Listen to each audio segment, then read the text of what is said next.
Hello and welcome to the West Yorkshire Football Show. We're chatting all things Leeds United. I'm Stephen Brown and with me is Jason Booker. Jason, how are we doing, mate? Not bad. We've both, I think, just like let us heads fall off on way to starting this one, I think, today. But yeah, not too bad. Had a bit of a rush home from work and but Forgot to send Jason the link, which is always helpful. So really appreciate you guys hanging around and waiting. But we have started now. We have started. We both just sat there waiting for each other, apparently. Yeah, I think so. We'd have been here till midnight, wouldn't we? I think. I know. Well, let's get to it. Big announcement. Just probably about an hour ago now, Andrea Radz has released a statement. I want to get this shared in to the room, and I'm just going to read it out, and then we can probably change the contents of the chat, because I think we were coming back in for a bit of a review of the rest of the review of the season, I guess, and then we have this drop about 40 minutes ago, something like that? Probably something around there, which has sent the shockwaves, and we can all appreciate why. So this is a statement from Andrea Radz just a little bit earlier on. The last few days have been very difficult for everyone associated with Leeds United. I find it very hard to find the right words to say, other than to apologise to all our fans for the club's relegation. I'm sincerely sorry for how this season has unfolded. We've made significant investments to try to keep Leeds United in the Premier League, but in working hard to improve the club, we have all obviously made some mistakes, and we're reflecting on the decisions that we've taken to ensure we learn the lessons to improve our club and make progress in the future. Leeds supporters deserve more than this. You understand the journey on which we've embarked, and I hope that once the anger and disappointment has subsided, you will see that we can come back stronger. We've invested heavily in Leeds United since 2017 and worked hard to get back to where the club deserves to be. With the support of our partners, we can continue that journey to bounce back. I'm proud of the progress we have made in recent years. We have become a club that can attract exciting players. We're strong commercially. We've seen improvements in the academy, introduced a women's side, and so much more. In many ways, the club has been transformed, and we are committed and determined to continue this journey. I do not like to make false promises. Yeah, okay. There is still a lot of work to do, and change is needed. We need a clear strategy to continue our vision for the club, and work is underway to produce this, which we hope will be reflected in some key appointments in different areas of the club.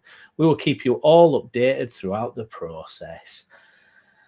Well, I don't know about everybody else, but my heart sank when I read that, to be honest, because I'd been hoping definitely incorrectly, that he was going to sell up, vanish, disappear, adios, ride away into the sunset at Sampdoria and get the hell out of Ellen Road, basically. That's what I was personally hoping for. I think we've gone as far as we could under Radz, to be perfectly honest. So I'm very disappointed that it sounds from that like he's still going to have a major say in the club. Is he still going to be the majority shareholder?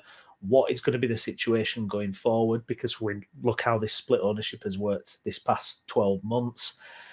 And yeah, we were waiting for something to come out from the club. We finally got it. It strikes me as they've been trying to broker a deal with the 49ers. It's not happened because he's simply not going to sell the club for a lower amount now that they're in the Championship, and there was no pre-arranged deal. So it looks like we're going to be stuck with him longer. What's your take, Jason? What's your reaction to that statement?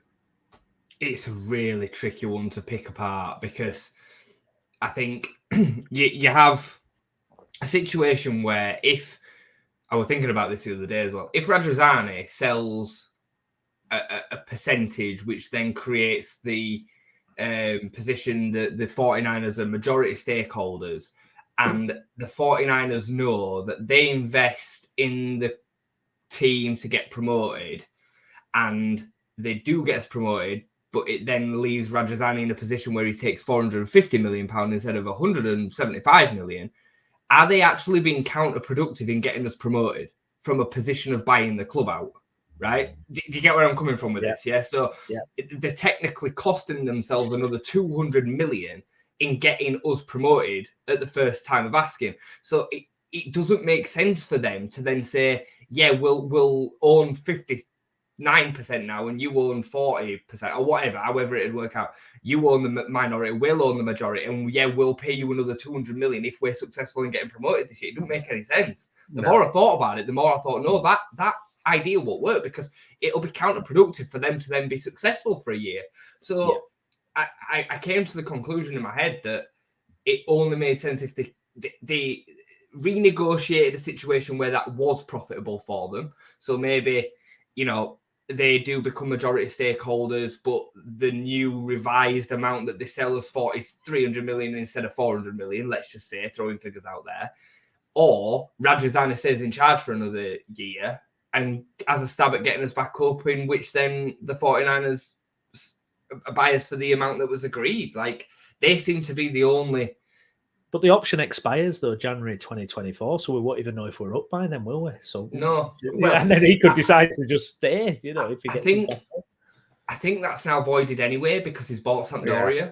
But the kind of this breaking and vetoing the clause was that it was null and void anyway. So I think it's either going to be Radz goes full pelt with it, exactly the same as it's been for the last 3 years with the 49ers in the background, 44% or 49% or whatever, and they get on about their business. Or this is just simply a holding letter and the next announcement still will be he sold the club to the 49ers, maybe with a percentage that he gets a further kickback on if they get promoted in the first year. I can see that happening. So maybe he holds on to 15, 20% and gets 20% of the 400 million instead of 20% of the 175, if I'm making any sense. Valuation. Yeah. Maybe that's something that they could both come to an agreement with. I would be stunned if he is still the majority owner, the person making the majority of the decisions come the first game of the season. Just because there's so much unrest. There's so much toxicity. Like, he's seen what's happened before at Leeds, like with other owners.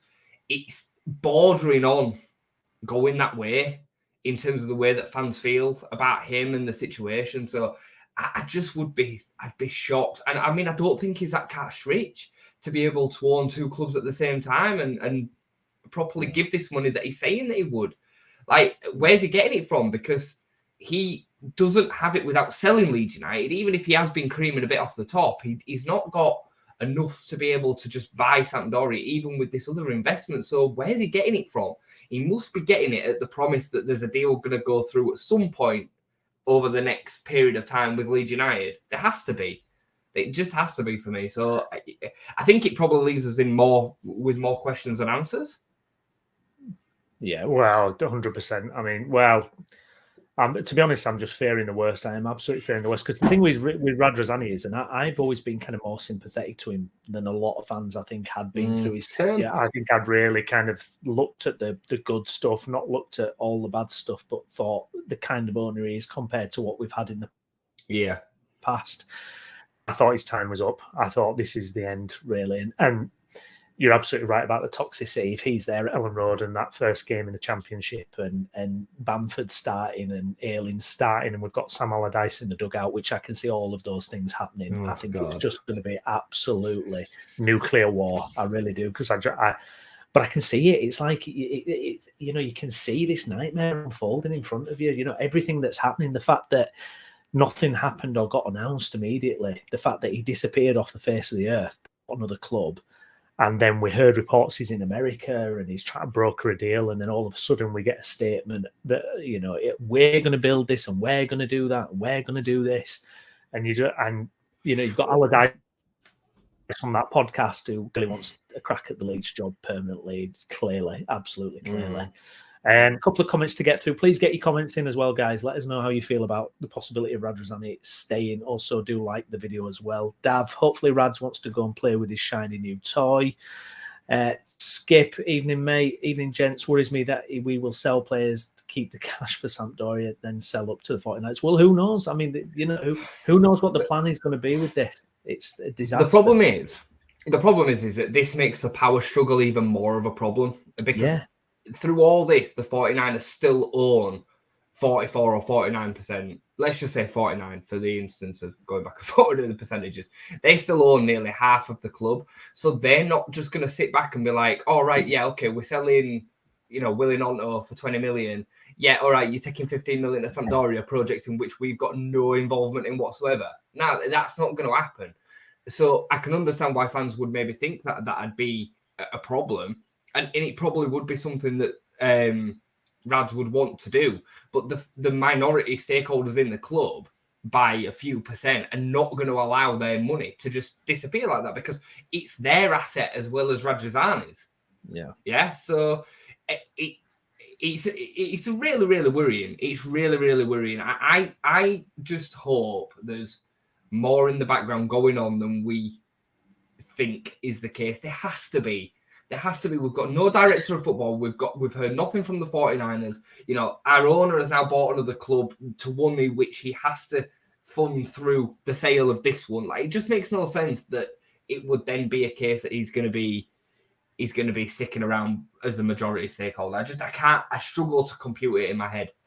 No, I mean, along those lines, Andy, Ely, mate, thanks for your comment. Reading between the lines of the statement, I believe Radz will have a smaller investment of the club, and 49ers will take the majority and control the club 80-20%. Similar to what I just said. Absolutely, yeah. That makes the more sense to me, because I know, or we all know from what we've seen with Radrizzani, that he's not going to walk away from all that 200 million loss that he's going to make by not giving it another crack. But he needs this money now.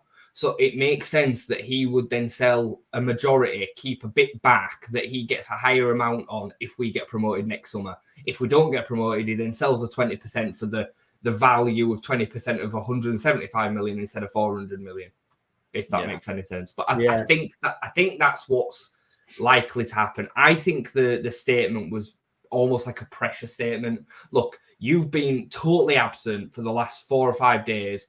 This is getting worse and worse and worse every day that you leave it. You've been buying another football club. You've been smiling while your team's getting relegated. You have to put something out, because otherwise you're gonna, every day it ticks by, you're just making this fan base more and more hostile. I wouldn't be surprised if it were the 49ers that have kind of pushed him to do it. Because it's them that are going to have to deal with the fallout. And they are culpable for some of this. They've still done nearly half of the club for the last 3 years. So, some of these decisions, and we know this, is on them. So it's a real, real difficult situation. I mean, the longer it goes on, the worse it gets. It's a mess. I mean, it's just like everything in this club. It's just, outside of having Bielsa, everything is just such a mess. Of course, Leeds are in this state post-season. We've got no clarity on anything. Absolutely. Contributor to the channel, Stephen Downs, our resident Huddersfield correspondent. Evening, mate. Says, evening, lads. Hope you're well. Good listening as ever. How two clubs can be so different in their outlooks is mad right now. I'm looking forward to our battles, Jason, next season. Yeah, absolutely. It's gonna be fun doing those match previews and reviews with our resident terrier. That should be something entertainment anyway. Cup final. Exactly. But they're still waiting for their takeover to go through, and I think Warnock's staying on there, so they're all smiles, aren't they, in that part of West Yorkshire? Richard, you're pulling his leg here, mate. Leeds United in the Championship. Dav, Kinnear appears to be holding the fort, but who fought? I mean, exactly. I just get the image. I have the image of Kinnear just like wandering the halls at Ellen. Himself, just like just looking around, going, "There's just nobody there at all." That is it? That John Wick me? Yeah, that's it. Yeah, that's what I can see him doing. Absolutely. Skip, it's just the uncertainty with the whole club dynamics that's worrying. So much to be done in so little time. Yeah, the clock's ticking. The clock is absolutely ticking. All the other clubs are going to be making moves. You tweeted me today, didn't you, about a move that's gone on today? And absolutely, it's just something else that Leeds United are going to miss out on. It just leaves you so far behind. I mean, Jack Stacey's not going to make or break your season, but he's a better right back than both of our right backs. He's probably a better right back than Cody Drama as well. Yeah. And he signed on a free from Bournemouth to Norwich today. Even if we wanted to make that deal right now, we're in no position to be able to do it because we don't have a clue what's going on. There's nobody there to even tick the box. So, who's even doing a medical? Like, it's wild what's going on right now. And this is why I cannot come into the idea of us potentially challenging next season. It's not me being negative. Like, just open your eyes and have a look at what's going on. I mean, what must some of the players be thinking?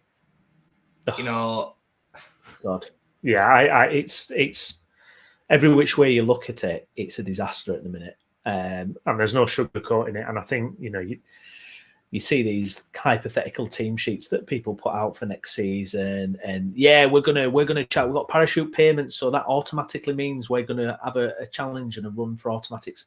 Look at what's happening in the club. No. Look at what's happening. We're gonna have what's left. Sorry. No, you're absolutely right. And that's basically what I was going to say. The fact that we're going to be scrabbling around till last few hours of the transfer window, trying to put a squad together, and we're going to waste our parachute money. It's typical Leeds. We're probably going to sell a few of the players, probably some of the prospects, actually. We're going to end up wasting the parachute money. And the worst thing is you can see this unfolding in front of your eyes. We know this is how we're going to do it because this is how this has been run. If Radz is still there and there's this wrangling with this ownership and split decisions, and I can't see it going any other way than down. I really can't. I would be relegated, but I'd be astonished if we're challenging next season. With the I would. That's what I was just because I would be absolutely stunned if we're anywhere near the top 6. Anywhere near, and that's not because we won't have some talented players, because we will. Like, we are going to still have a competent squad, but given the amount of time that they'll have, it's difficult sometimes because we get lost as fans in this world that football is not just another person's workplace. But imagine if this was your workplace. Imagine you were going into the office on the daily and this is what you were dealing with. You'd be looking for another job. Yeah, you would. You'd be like, I need out of here. Like, you'd be going home and complaining every night to your missuses and or your partners. You would. It's exactly what would be happening, and that's what's happening to the players. Like, I've done that before. Yeah, I've done that several times at jobs before. Do you know what I mean? So God, absolutely. It's massively worrying. I mean, for me now, for us to kind of have any sort of enthusiasm and positivity within the next, I would say, 7 days, we need to hear about a director of football and we need to hear about a manager. Whether that's Radz owning us, 49ers owners, I don't know whether it really matters because the amount of fallout that's going to happen between that anyway is going to be huge and take time. We need somebody to be making a decision, and we can only hope that 49ers, being the massive business that they are saying, look, Victor, look, Andrea, you need to, we need to sort this. Like, we've got our investment to protect as well, and this is going to be a mess if we don't deal with this now. I can see stuff going around in the chat, like Ryan Manning should have been one of the first names on our hit list, and we could have got him if we were in the proper position to be able to sort this. It'd have probably been already in through the door as a free agent, pre-contract, boom, he's in. But Leicester or Southampton, more probably likely Southampton because of Russell Martin going there, are going to pick him up. Why would he come with us? He wouldn't. Awful. Bandy, thanks for your comment, mate. Shame is a terrible thing. It will be very difficult for Radz to show his face anywhere near Yorkshire. I agree with that. Yeah. Kevin, greeting from London. I'm enjoying your content. All to do with Rad's massive ego. Yes, hello from Yorkshire. A lot of the time, mate. Thanks for your comment. Let's have a look here. Manji, thanks for your comment, mate. I heard we're getting Brendan Rodgers as manager from someone connecting to Thorpe Arch. Hope so, but I feel Sam will talk himself into a job. Well, I don't know how many of you guys have seen the Tippy Tappy podcast, and it's basically Allardyce is back on it, and he's talking a lot about Leeds, the experience. And for me, it just smacks of this guy wants the Leeds job. He absolutely wants the Leeds job. How would people watching this feel if Allardyce was to get that job? My concern is they don't really know what they're doing at any level of the club, and it's like, okay, Big Sam, go for it. Why not? That's my fear. That is one of the things that worries me the most. And I mean, don't get me wrong, there is worse appointments than Sam Allardyce. I think Sam Allardyce would probably take us to flirting with the playoffs for a little bit before inevitably finishing about 10th. or something like that. I'd fear for the youngsters though, Jason. I would as well. I would as well. Really fear for your JBs and your Matteo Jovis and all those. I don't see them getting a sniff under an Allardyce type. They'll just want experience. What I am saying is, like, let's just say right now, the best possibility for us is to finish in the promotion spots. I'm not exaggerating when I say this. The worst case scenario, if it goes wrong, is that we fall straight through and get relegated again. Yeah. Right? That's the difference. There is a management appointment out there that takes us on a merry-go-round like this season, where we end up through 3 or 4 managers, terrible ownership, problems, 100%. Players offside, not being able to buy players, and we go down again. Right? And it's wild to think, but look at Stoke in that first season when they came down. And which they flirted with. They survived by like 2 points or something. It's not inconceivable that that's how bad it would be. So what I'm saying with Big Sam, and I really don't want Big Sam in charge, but he wouldn't be at this end. It'd be, somewhere in the middle of that reality. Like that worries me to death. Like I genuinely can see a world in which this is so bad that we fall through again. Now, hopefully, given the amount of money that we're going to have in comparison, it shouldn't be possible, but it still worries me that it is. There'll be better teams than we will put out next season that have gone down from the Championship. Mark my words, I'm telling you. Absolutely. Look at Sunderland. Like, I'm guessing that most fans that are watching us have probably watched the Netflix documentary on Sunderland. The shit show that was going on behind the scenes there took an amazing Sunderland team down. They had a really good side when they got relegated. So, I've got to hope that doesn't happen. But I think, just coming back to the management appointment, I think it's just Radz kind of flirted with it in the passage, and I hope that we can kind of cling on to that and see that he won't go down the Big Sam route, or they won't go down the Big Sam route, because he says something to the effect of, we have to get us what does he say? A few positions in order and all that. But that's one thing, because he was building the club for the youth to come through and everything, wasn't he? So he says something specific to style though as well. Mentality or ethos, or something to do with the way that he wants the club to and the team to play. And as much as the Jesse Marsh recruitment was incorrect, it still had an ideology attached to it that it was a seamless transition from what we'd played before. Now, we all know it wasn't, but Victor Orta clearly thought that it was, and Radz listened to him. So I can't believe that now that we've got this opportunity for a fresh start, we've got relegated, he would then go, right, here's Big Sam and that football. That was a 4-game contract to try and dig us out of the shit that we were in. Yeah, absolutely. Richard, did you see the worst team of the season for the Premier League? Yeah, I saw that. 4 Leeds players, wasn't there, in it? Amazingly, only 4 players. Truthfully, we could have had a lot more. yeah, absolutely. Man, Steven Gerrard would be worse. We may be able to kick ourselves out. Dav, any coach who plays 8 defenders in a must-win game is nuts. Yeah, I'm inclined to agree with that, to be fair. Steve, Big Sam getting the Leeds job is fantastic news. In all seriousness, you need to rebuild. Straight back up would not be a sensible answer. Jay talks a lot of sense. There you go. It'll be fun when you two get into it at the big West Yorkshire review that hopefully will be happening next week as well. Richard, parachute payments. Yay for parachute payments. But to be honest, Steve will tell you all about parachute payments and where Huddersfield Town's parachute payments went as well. He'll put you right about that. Andy, Big Sam wants the job, but just can't see the 49ers wanting that. They know it will be toxic and demonstrations outside Ellen Road. They want a manager who can connect to the fans.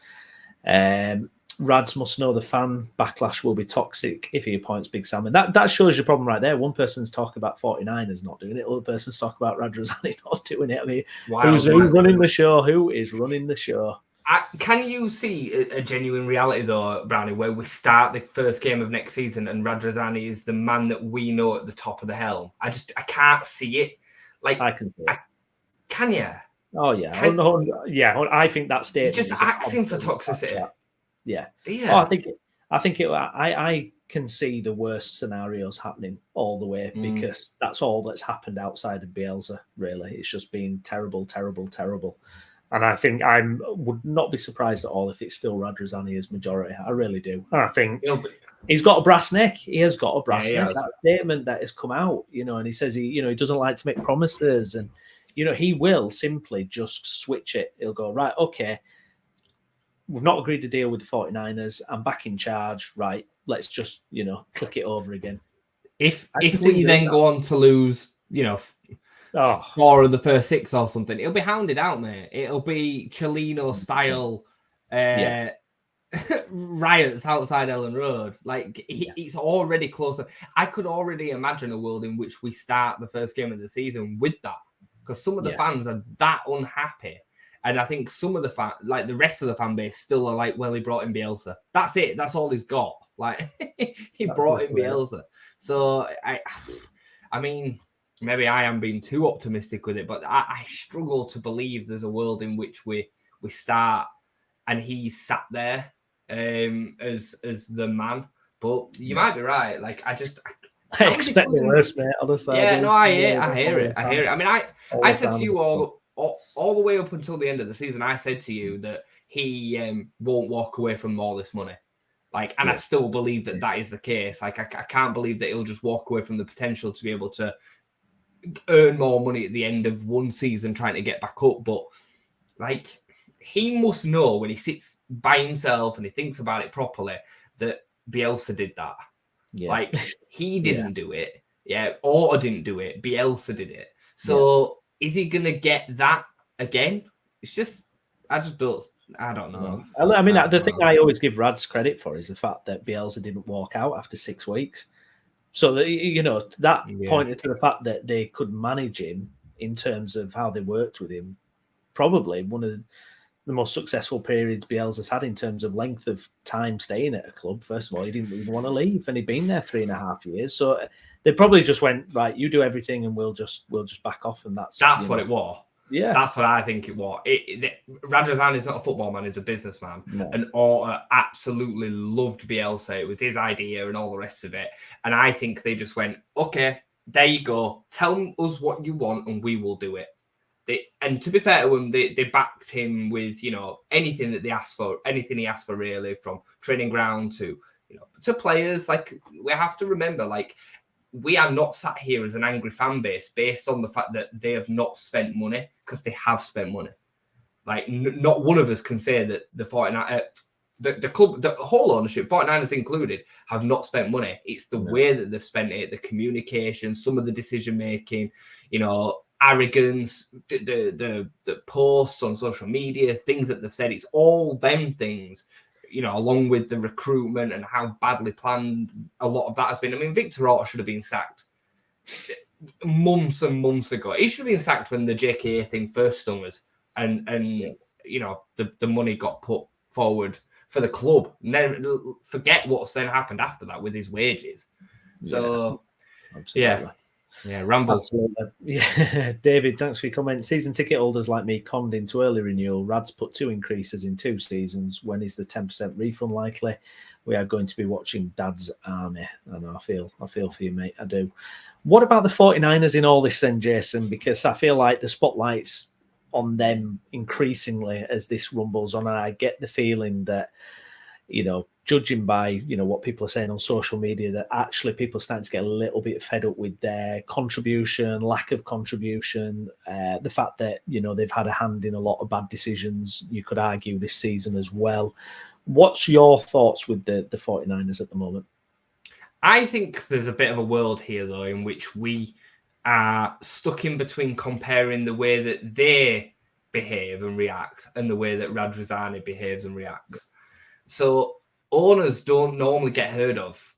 You don't hear that much noise from a director of football all that often. We've had Angus, Victor, and Andrea just behaving like clowns.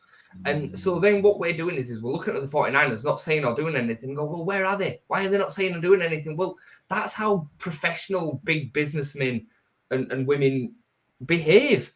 Like, and I get the frustration that we're not hearing from them, but right now they are the minority stakeholders, and I wouldn't expect to hear that much. the problem is that we've had this world created for us where there's so many unanswered questions. We should get to the end of the season, really, and not be hearing about Sampdoria, not be, we shouldn't have all this kind of pre-armor on Andrea. And we should be just like Burnley did last year, as an example. They just went from one ownership to the other ownership in one announcement, and it was done. We don't do that. So it's so hard, isn't it? Oh, God. I definitely think they're culpable of 49ers for some of what's happened and some of the decision making, because ultimately they've still had a member in Parag, contributing to decisions. We know and we've heard about the to and fro-in between board over Jack Harrison, over Jorginho Ruta. But again, we shouldn't hear all that. I still maintain that Radz feeds some to the media because he's a media guy. I think he feeds. I don't know why. I don't know whether he maybe gets a kickback or what. But I am sure that or maybe he just can't keep his mouth shut. We know he's unbelievably arrogant. I mean, look at the responses to Connor online. Like, you are an owner of a football club. Why are you responding? Yeah, why are you responding to a fan channel, content creator, while a game is in play? It's wild.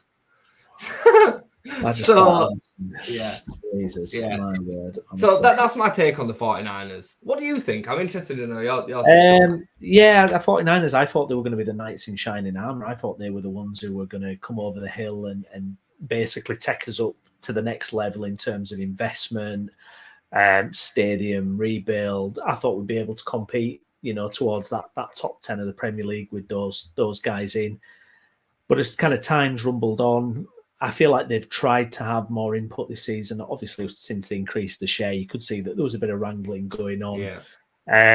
I think you're right. I think there is a bit of bias goes on when I think about it, because you're so angry with the situation, you're so frustrated with the current ownership that it can slightly skewer how you feel about that side of the partnership a little bit as well. We've got to be wary of that, because if they do get full ownership, they might be fantastic owners. You just never know. But yeah, I'm just frustrated because, like you say, why does it always have to be this? Why does it have to be like this for Leeds, where it's wrangling on and so difficult to get a takeover done? You know what I find really confusing, Brownie, right? When Bielsa was here, the communication was immense. We saw and heard stuff that was going on all the time, community stuff and just everything around the club. Even the podcast that Pat used to do with Jermaine and Emma Jones, like that was on all the time. And since Bielsa's gone, it's like all that stopped. But I find that impossible to believe that it was Bielsa doing all that, or because Bielsa was there that we were doing all that. Maybe it was just being successful, then we stopped being successful, and they didn't want to still do it because you don't do it well, you're not being successful. Maybe it's that, and maybe it's just coincidence, but it seems weird that everything just seems to have gone like this. Everything, not just the way that we play on the pitch, everything has kind of stopped, and I find it bizarre. Maybe Bielsa just made people go to such a high level in all departments that they wanted to just do much more. Even I see James Mooney in it, or James Mooney, the media guy, get absolute pelters off fans now because of the way that he behaves and stuff. And I mean, he didn't get that before. It's just weird. It's just a weird take. No, it's interesting because, I mean, I guess their instinct when things are starting to go off the rails is to hold back and kind of, I mean, it's ironic because then you have the chairman doing tweeting and interacting with that, so you're trying to hold things back, but at the same time, you've got this ridiculous thing happening where the owner's getting involved on Twitter. But I mean, for me, maybe they needed to have a different strategy around that. Maybe, when it is a hard time, maybe you need to, it's like someone like Brendan Aronson, maybe a few interviews with him might have helped kind of us to get on board with him, or, just see the human side a little bit more, what we've talked about before as well. Let's have an insight into what's going on a little bit and how Brendan feels he's getting on this season, and show that he cares. I mean, we had little snippets. It's like when Weston McKennie joined, and there was a great video with him and Tyler Adams, like gate crashing his press conference, and it was great because it was like, oh, look at that, human. It's human and it's fun and it's kind of good to see. But then when it's just a closed shop and you get these kind of banal social media posts on Instagram or whatever, and it's like, oh, we go again, or we'll give 100%, and it's a picture of him on the pitch looking sad. It's just like, come on. I just think Victor, Andrea, and Angus are so out of their depth. I don't think they should be anywhere near a Premier League setup. They are the League One, to be totally honest with you. And Bielsa was just so world class that it rose everybody else up. You said something the other day that's really stuck with me, and then I heard somebody else mention something similar a couple of hours later when I watched another content about managers of big personalities being able to run Leeds United. And the three managers that have ever got us promoted are Don Revie, Howard Wilkinson, and Marcelo Bielsa. And you look at them three and you think about that, and you think about who they were as people and as managers to be able to deal with the colossals that is Leeds United. And I mean, I know we like to think of ourselves as this massive club, and we were, and we now are what we are. But the feeling that comes from the fans, even the younger generation, still carries that weight of expectation, which is why it's so different. And that's why these managers of them, kind of calibers are able to deal with it. The only exception really to that is David O'Leary. And David O'Leary really dealt with us in a time where I just think he had such budding young players that he kind of fell upon a prime time. But because what he's done then after, and if I'm honest with you, I always thought David O'Leary were a bit of a wet. Like, I just didn't really see him as that big personality. Even like George Graham and some of the other managers that we've had big personalities. So I think that's why this managerial decision is so massive. Like, I cower every time when somebody says, let's go for, I think even Corberan is in that kind of vein. Doing it at Huddersfield and overachieving at Huddersfield is very different to being able to deal with the expectation of being the main man at Leeds United. Michael Carrick, I keep on seeing people like, Michael. You see, I think Brendan Rodgers can do it. I just don't think he'd come down to the Championship. So God, I don't know even where I'm going with this. I'm just talking. No, I agree. No, I absolutely. You know what I mean? Yeah, absolutely. It's like you said about the other day about Heckingbottom, and that's a prime example of someone who came with a budding coaching. A lot of potential, etc. Done well at Barnsley, and then totally bombed at Leeds, and then has had great success at Sheffield United. I think we are that type of club. God knows how you remedy it. It's a funny thing with Leeds because when I do still think of Leeds, when I was a kid and first started supporting them, and we were top 5 Premier League year in year out. And it wasn't too long before we'd won the old First Division. We were playing in Europe. It felt like we were a top team. And it, unfortunately, now, after 16 years in the doldrums, you thought it's our time to shine. I mean, what I'm so gutted about is that I thought this was our time at last. We'd missed out on the growth of the Premier League, how it exploded and how the TV deal. We'd missed out on all the benefits to the infrastructure, and the commercial, and Bielsa accelerated our step forward. Suddenly we've got international markets opening up for us. We've got, players wanted to come and join us. All these things are happening because, like you say, you have a world-class, first-class, top-class manager. God knows why he ever came to Leeds. My hope is, can we do something again? Can lightning strike twice? Can we bring someone in with that kind of that magnitude? But he's a one-off. I mean, he's just a one of a kind. He's just a one-off, isn't he? Do you know what I mean? I'm almost a bit envious of some of the clubs. Like Huddersfield are a great example. Like, I'm not for a second going to say that Leeds fans care more than all Huddersfield fans. I don't believe that. Like, I think football is so kind of tribal that when you're in it and you really care and love your club, I don't think there's a difference between the very best Leeds fan and the very best Huddersfield fan. That's not what I'm trying to say. What I am trying to say is that when you go into a season of expectation for Huddersfield, it's different to what Leeds fans feel, and it's different to what we then put onto our players.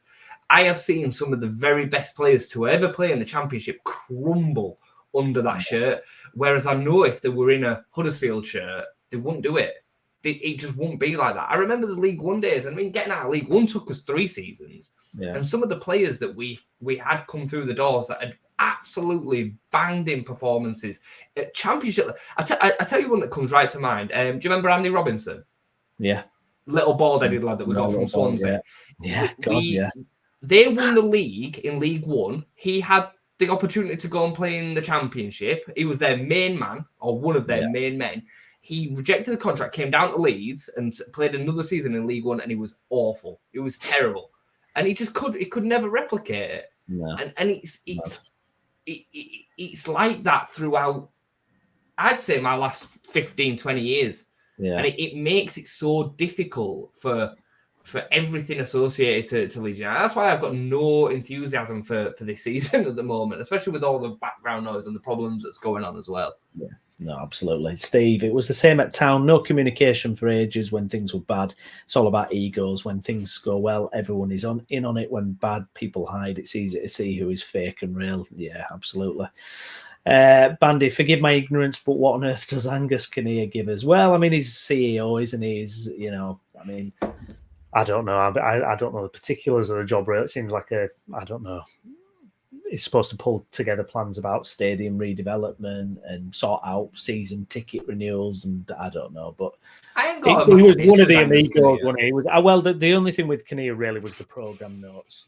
Like, he clearly got a bit above himself, a bit excited with his programme notes. Again, when it was going well under Bielsa, a lot of fans loved it. We used to see it all over, plastered all over Twitter about, Angus Kinnear's notes, ha, ha, ha, having a go at whoever. And then it turns, and it's like, no, absolutely, it's just not right. I ain't got a massive issue with Angus Kinnear. I think, like you say, he's one of the three amigos, and I think he kind of just has probably been whipped into what he's become alongside Radz. Yeah. I listen, I'm using Town as an example. Town are just an example. I would class Hull. I can't wait to have you two on together. It's going to be Hull, like Luton as an example. Yeah, the Luton are a great example, right? So Luton have become such a bigger force than the sum of their parts, haven't they? Like, they've put this team together that play away, use Kenilworth Road. But if you were to pick them 15 players that make up the bulk of that Luton squad and put them in Leeds' squad and ask them to play at Ellen Road week in, week out, we'd be in 18th. Yeah. I'm being deadly serious. It's just the truth.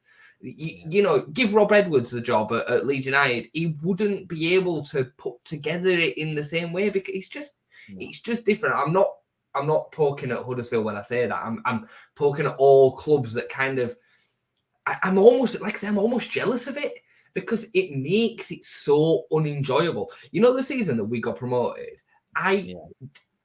it was amazing to watch, and that whole experience under Bielsa was amazing. But living week by week, dealing with the stress of needing to stay up there because we're Leeds United and all the rest of it, and the players feel that in the ground. And I mean, Karen Carney got smashed to bits for the Leeds got promoted because of COVID, because she got it wrong in the way that she was trying to say it. She was trying to say it about fitness. But what I will say is that we were definitely, I still think we'd have gone up that season anyway, but we were definitely more successful without fans in Ellen Road.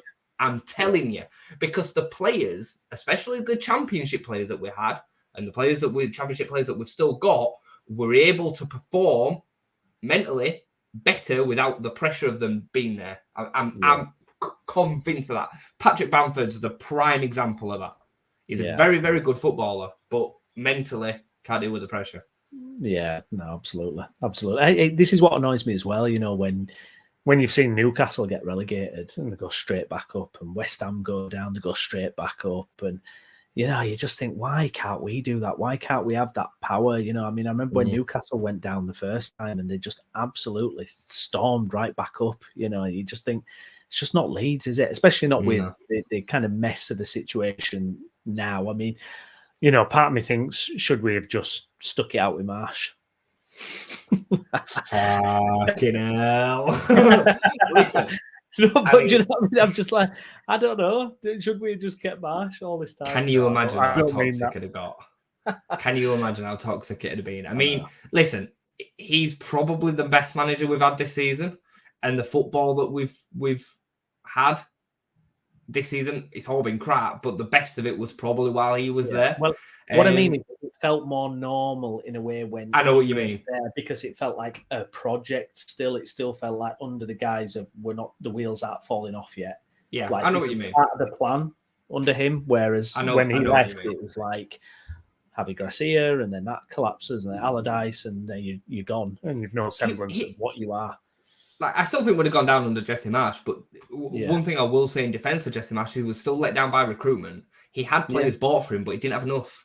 He didn't, and because he was a yes man. Yeah, I think Joe picked this up on this the other day. He said in pre-season that he said in a presser that of course we're going to sign a left back, and then a week later he came out and said, no, we don't need a left back. We've got Pascal Struijk that can play there. Well, clearly something got said in the background where he was told, you're not getting a left back, mate, and you need to go back out there and say that we don't need a left back now because we're not buying one. So, and that falls all the way through the squad. Again, if Jesse Marsch had had another midfielder, another left back, and at least one striker, could he have got another 2 wins in them games that led to his sacking? Probably. If we'd have had a proper striker up front in the first half against Nottingham Forest, would have been out of sight. Yeah. So I'm not coming on here and saying that we should have kept Jesse Marsch. I were all for him going. I never liked him. I never liked his hot air and all the rest of it that came with him. But I hear you. I hear exactly what you're saying. Yeah.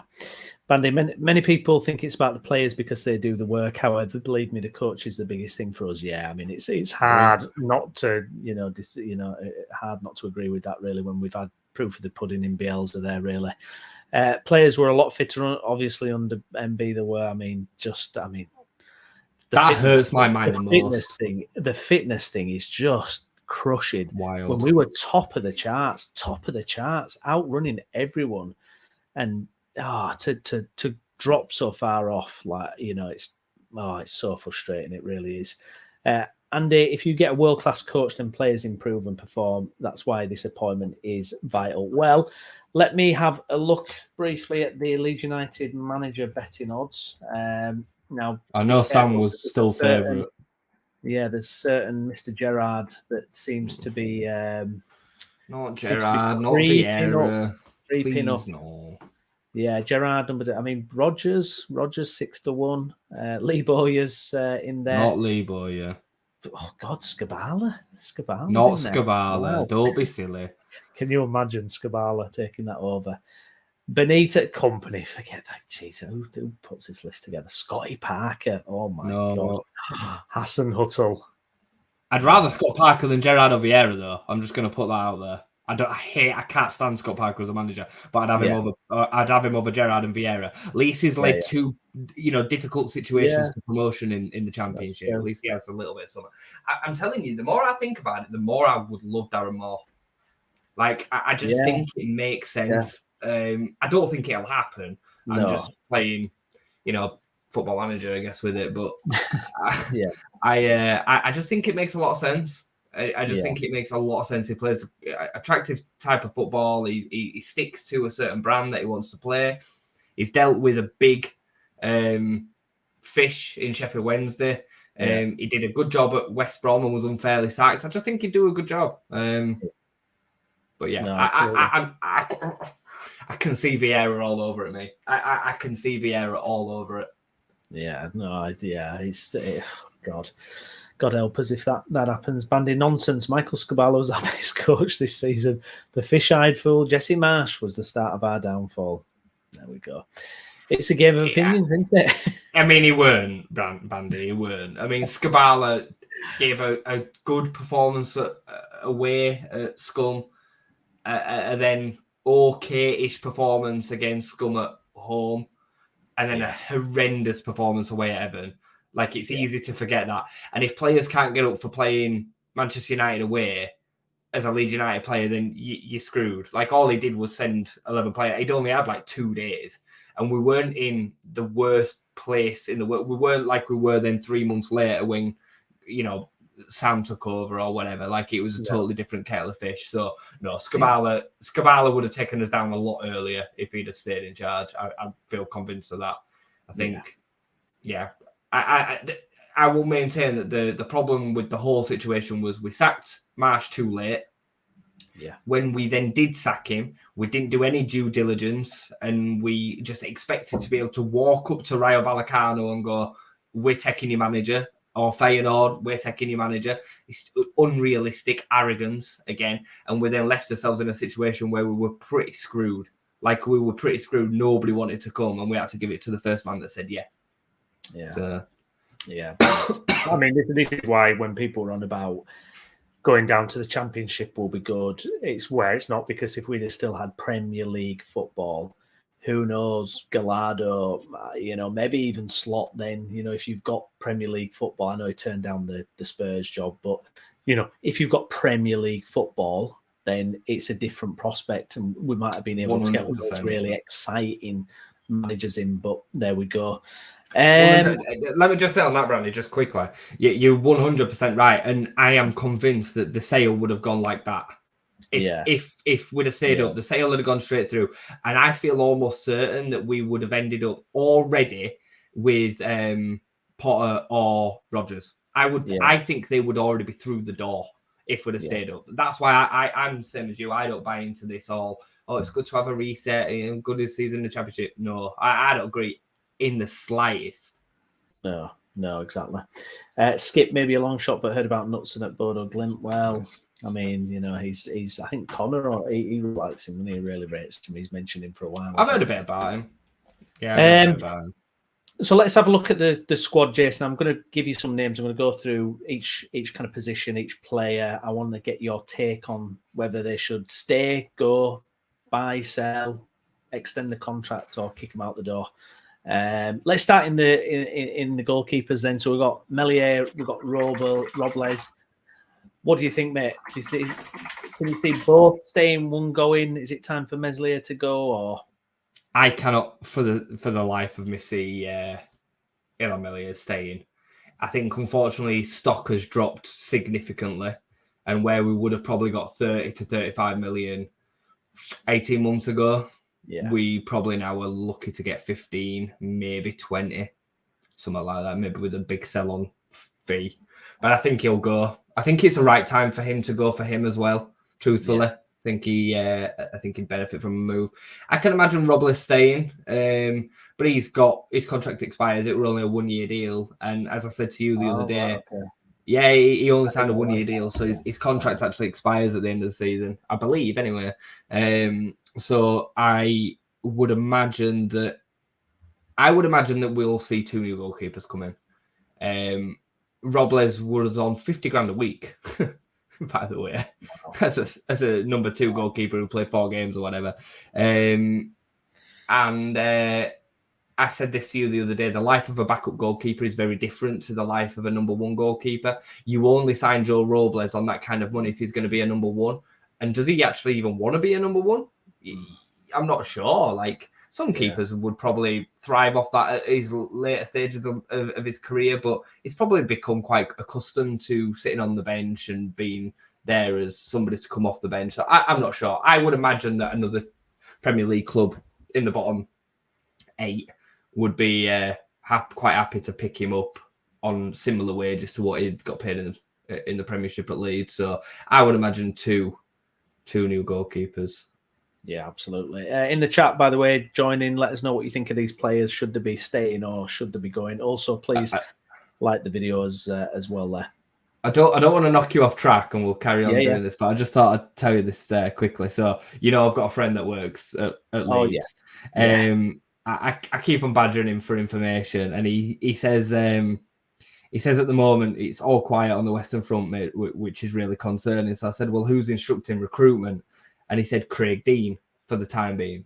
Do you know who Craig Dean is? Yeah, so he's quite highly thought of, isn't he? Yeah, but he's head of emerging talent, so he's not. Yeah. So not first team kind of. Yeah. No. So right now he is directing contract renewals, loans coming back, loans going out, potential future signings, contract handling, things like that. So that tells you where we're at, because that should be a director of football job. He put, I'm debating whether to message him and see if he needs a hand with any reports at first team level, because my mate, bear in mind, does the youth. Should do think everything has to get signed off by Kinnear though. Won't be any transfers made until the new bods come in. That's what he said. So there's got to be a new director of footballing by the sounds of it before any signings come in. That don't mean that we can't talk to them and they won't potentially get to, but the thing is and for some people that are maybe have never worked in football or never spoken to anybody that works in football, literally like things change so quickly, like quicker than you can imagine. Like there will be conversations happening with players where they say yeah we'll sign. You're fully expected to be going through, and then the next day you'll hear about them signing for someone else, and you won't hear from them again. And it happens all the way up to top level as well. So it's at the moment, by the sound of it, it's a bit of a pretty scary though, isn't it? When you think how close pretty scary. So 60 close, days or whatever. 60 days away, and you see the other teams are starting to pick up players already and get deals sorted. So yeah, not good at all. Not good at all. Just to finish up on the goalkeepers, Andy Selmelier will develop better as he gets older. Chelsea and Scum fancy him. I'll take 20 million. Well, it'll be a lot of cash to have in the championship there. Defenders then. God, I mean, all of them. Should we sell them all? Or I mean, Christ. So first up, he's a legend of the club. In my eyes, regardless of this season, I still love him. Luke Ayling, 250 odd appearances for the club. I'll never forget his long bursting run against Swansea, volley against Huddersfield. So many like iconic Luke Ayling moments. What's your take? Should he get another year at the club? Is it time to bin him off? What do you think with Luke Ayling? I think you have to be realistic, because I think right now some fans are just like, yeah, get rid of all of them, sell Pat, sell Jack, sell, absolutely everybody's out the door, and you just can't do that. No. And I think, for me, the time where we should have been a bit more cutthroat with some of these players was probably at the beginning of last season.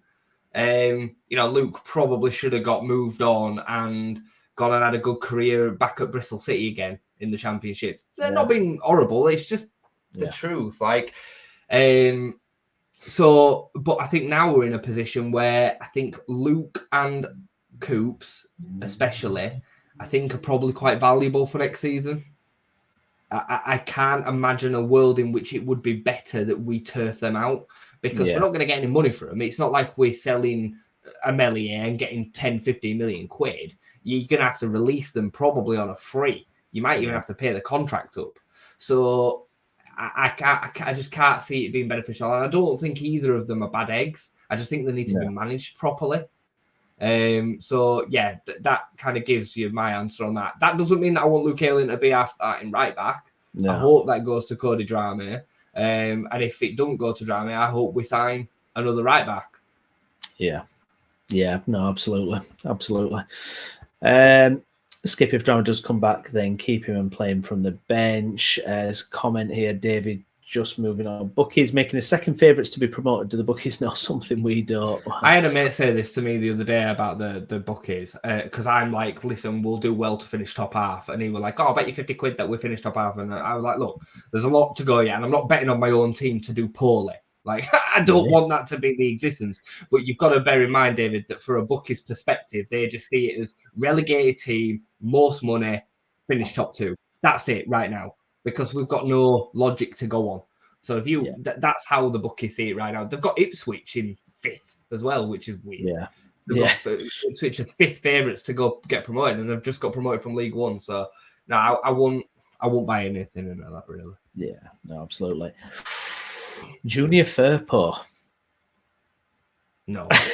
He's got to go. I mean, I have no doubt that he'd probably look better in the Championship, but no, he's a no from me. He should never have arrived in the Premier League. He's a terrible, terrible footballer. The only footballer in our club that is actually technically worse than Junior Firpo is Rasmus Christensen. Like, he's that bad at defending. I just think he gets butchered by young wingers, and his confidence would just go down the pan even more. So no, for me, if you can retrieve any of that money back from a La Liga team, send him back to Betis.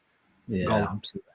Yeah, I mean, it's hard to argue against that. I mean, he had that spurt of good games, didn't he? What were it, 3 or 4 good games where he looked pretty decent, but it was same old again, wasn't it? By the end of the season there. So Junior Firpo was saying bye bye. See you later. I can't think of a worse fullback in Premier League history than Junior Firpo. Do you remember? Do you remember? I think it was one of his early games, and he was up against Salah at Ellen Road, and it was just, I mean, you were kind of thinking, God, what have we signed here? Because it was just, I mean, it was unbelievable. Brownie, he just does some of the basic stuff that you're told not to do as kids, as a defender. Yeah. He squares himself up constantly. So then when the attacker knocks it past him, he's got to do a full 360 to try and sprint. He's just a terrible defender. Going forward, he's okay, but he's only okay. He's not great. No, absolutely not. And it's scary to think of him in the Championship as well. God, I can't imagine that not going well. Robin Koch. I think we can get too much money for him to not sell him. Yeah. I think his value and his stock is still okay. So I think you could probably fetch 15 million for Robin Koch from Germany. So I would sell. What do you think of him generally, Robin Koch? Do you think he's someone who, if the situation would have been different, we might have seen a better defender than what we have? I think we've seen good games from Robin Koch. I think we've seen good performances from him. I think I think he will look better in a far better team. And I know that's easier to say, but defenders still need to defend in a good team. I just think when he's able to do some of his more ball-playing centre-back role, I can imagine him looking better. I can understand why teams would look at him and say, we'll take a chance on him. It's not because I don't think he'd be a good player in the Championship. I think he'd do all right, but I think we can just get too much money for him not to sell him. Yeah, agree. I think there'll still be someone coming in for him. Liam Cooper kind of covered him off with Ayling. Yeah, the experience, the leadership. If we were staying up, I'd be saying it's time to move on, Liam. Thank you so much. Here's your testimonial. It's time to go, because we have to move on from it. But now that we've put ourselves in this position, I think, and given all the change that's going to happen, having some sort of consistent in Liam Cooper and Luke Ayling will be. I just think it's a necessity. Yeah, no, absolutely. A bit of a clap back to our Firpo. So, Bandy, Firpo is not a left back. He's an inside left and has great value. I'm not sure you boys understand the game. Bandy, just go and watch some of the football this season. He's been bought as a left back. He was bought as a left back. He wasn't bought as an inside left. Like, what does it even mean? If you play fullback, you don't have an inside left. Like, you can have inverted fullbacks, but I mean, Junior Firpo's terrible with his right foot. He's got terrible composure. Like, his passing ability is not that great. So then when he cuts inside, he's not doing anything good with it anyway. His positional awareness is terrible. I mean, like, for me, I during lockdown, I did scouting courses for the best part of a year, and then I've worked in professional football club scouting. And I wouldn't have scouted Junior Firpo for the National League. I swear to you, I wouldn't. He, not as a left back. I could understand in the National League he'd get away with playing left wing. Yeah. You know what I mean? When you don't have to do as much defending. But no, he's one of the worst left backs I've ever seen. Yeah, absolutely. Skip, we brought in a left back and right back and play them both as centre backs. Leeds recruitment at its best. God, it's unbelievable, isn't it? You know, as you work your way through it, you just think, Christ almighty, what a state. The big man's back, Diego Llorente. He'll move on. I've heard probably or something. Do you think it's Espanyol and Osasuna? Apparently, are both interested in him. I don't think we'll see Diego Llorente again. I mean, he's made out of biscuits as well. He'll be getting smashed all over the place in Championship. Yeah, no, absolutely. Mark, correct. He's horrendous. He's shit. Yeah. Imagine Diego Llorente coming back and absolutely tearing it up in the Championship. Like, oh, can you imagine? There were times that I really liked Diego Llorente. Yeah, the Bielsa first season. So him and Strike, what a partnership that was. It was fantastic. That's basically what secured our status in the division that year. Are you gonna segue into Pascal Strike? Yes, let's do Pascal, who started off as an unbelievable prospect for the club. Really excelled under Bielsa. I mentioned it on the other stream, the last stream, about the Harvey Elliott thing, and he doesn't seem to be quite right. I actually thought he was competent at left back when at the start of this season. I thought he was actually okay, and there was actually a feeling of it's okay with Stroik there, and Firpo being out of the team. I didn't think he did too badly actually. And then I think it was around about that Cardiff game where he played at centre back. It was like, great, we're going to see Pascal at centre back again, and he was terrible. And then it's just not gone right for him since, to be honest. It's bizarre, but I don't think you're going to be able to sell him. Who's going to buy him? He's regressed so much. Yeah, he's regressed so much. And I mean, it has to be a confidence thing, but he's so meek and mild. Like, he's a massive centre-back. And since that injury to Harvey Elliott, I'd never thought about it until somebody mentioned it the other week. And I can see it now, actually. It's almost like he's scared to go into challenges. He's second-guessing himself all the time. He doesn't want to put his foot in case something happens. It makes a lot of sense. And I wouldn't be sad to see him move on. I mean, at one point, I think he could have been worth big bucks. Like, if his potential had carried on going as a ball-playing centre-back with the credentials that he had. And now, I am seriously worried that he will be our starting centre-back in the Championship. I'd much rather go in with Cooper and Cresswell than Stroik and Cresswell. Yeah. So, and I shouldn't really feel like that going into the Championship, really. So, yeah, for me, if we could maybe Ajax, Feyenoord, PSV, a big Eredivisie club. Yeah, Andy's taking 10 million. If we can get 10 million for him, I think, we'll get 10 million for him. Not after his last 2 years. No. The class I'm going on off the Leeds website for the squad list here. Stuart Dallas is classed as a defender on here. Obviously, he's jack of all trades, and he's done a bit in defence, hasn't he? But Stuart Dallas, we don't know what kind of state he's going to come back in. There were rumours he was going to get back to the pitch at the end of last season, but it didn't quite happen for him. What's the future for Stuart Dallas? What do you think? He'll be here next season. He'll be here next season, whether we'd want to keep him or not. And I love Stuart Dallas. I think Stuart Dallas is probably one of our best stories, and it was a massive loss when we lost him last season. And unfortunately, the injury that he sustained is a very unusual injury. From what I read about it at the time, it's the leg break that you experience when you have a car accident, because the dash comes into your legs. That's the only time that they really see it. They don't really see it in footballers or sports people in general at all, because it's just not an area in which you take impact very often. So how he comes back after a year of not playing, who knows? Who knows? It's impossible to say, but he'll be here next season. He'll be here. I'm not upset about that. Like, he's a great guy, and he's a great person to have around the club, and he absolutely loves the club. So he's not the same as the others for me in Stuart. No, I agree. It's going to be a controversial one. Rasmus Christiansen. Are you keeping? Are you selling? What are you doing with him, Jason? I think if we can get anywhere near what we paid for him, I'd sell him, because he's not a very good right back. I mean, technically, he's terrible.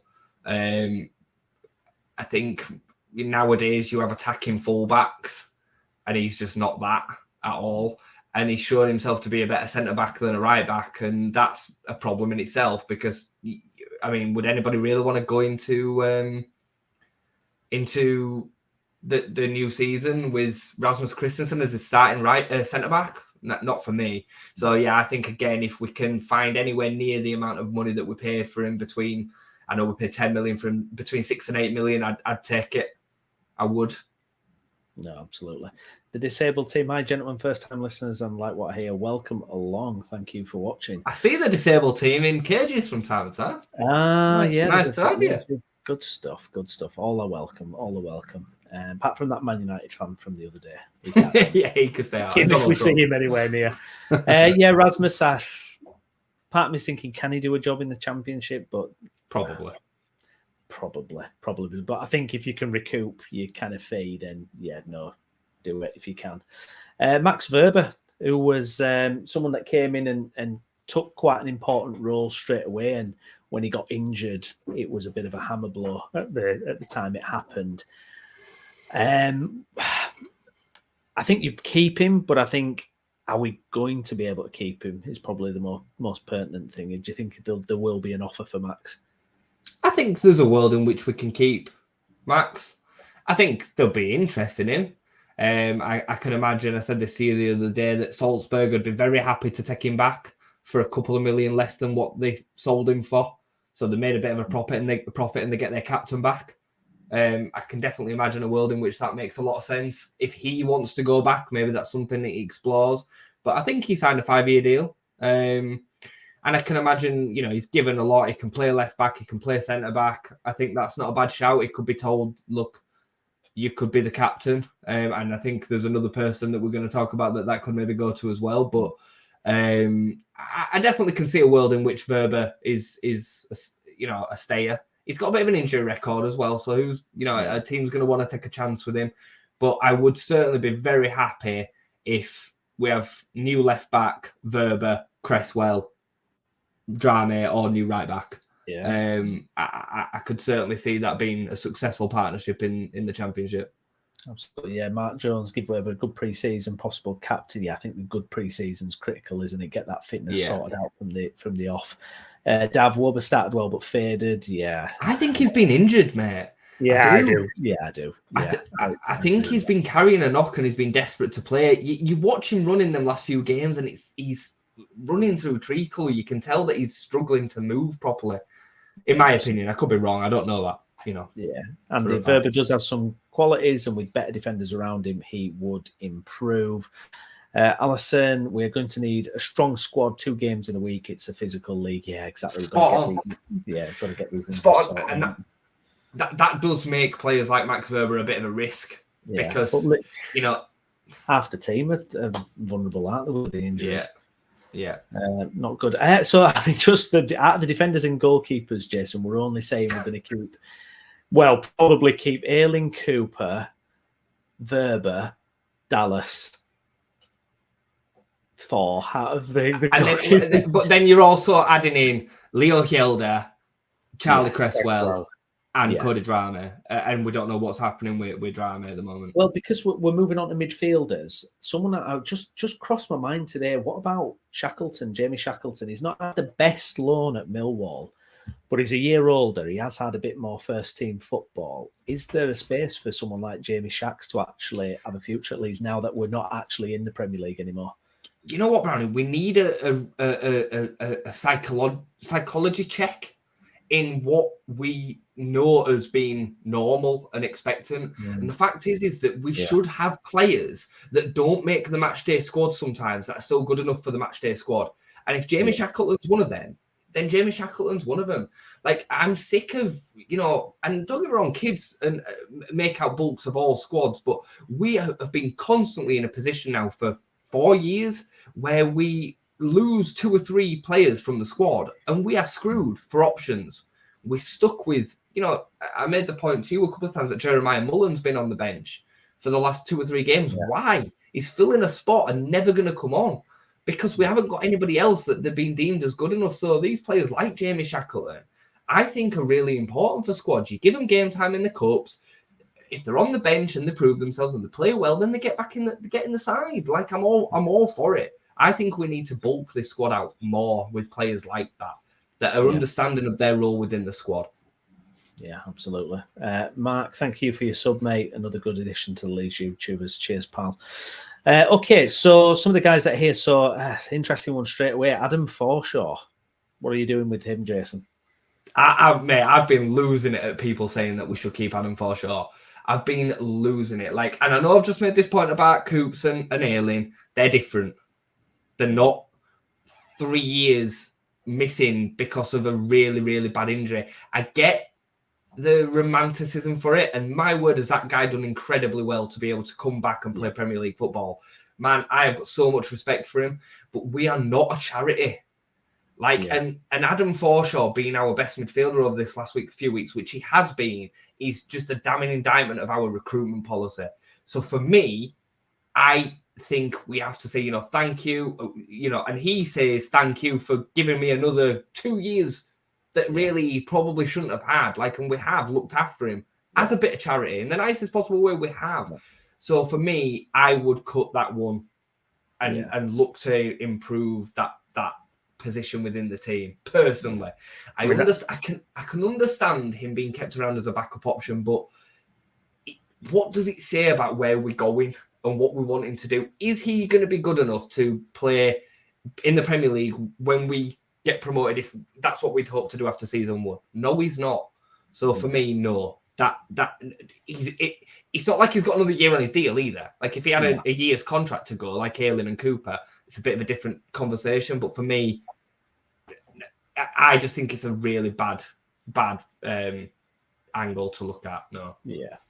Andy Forshaw, best player for last few games, but will be injured a lot and we'll be lucky to get 15, 20 games from him in the Championship. Skip says then surely Dallas in the same boat as Forshaw. I don't know. Dallas has got another year on his contract. Yeah. Like you're not going to sell Dallas for any money if you did want to move him on.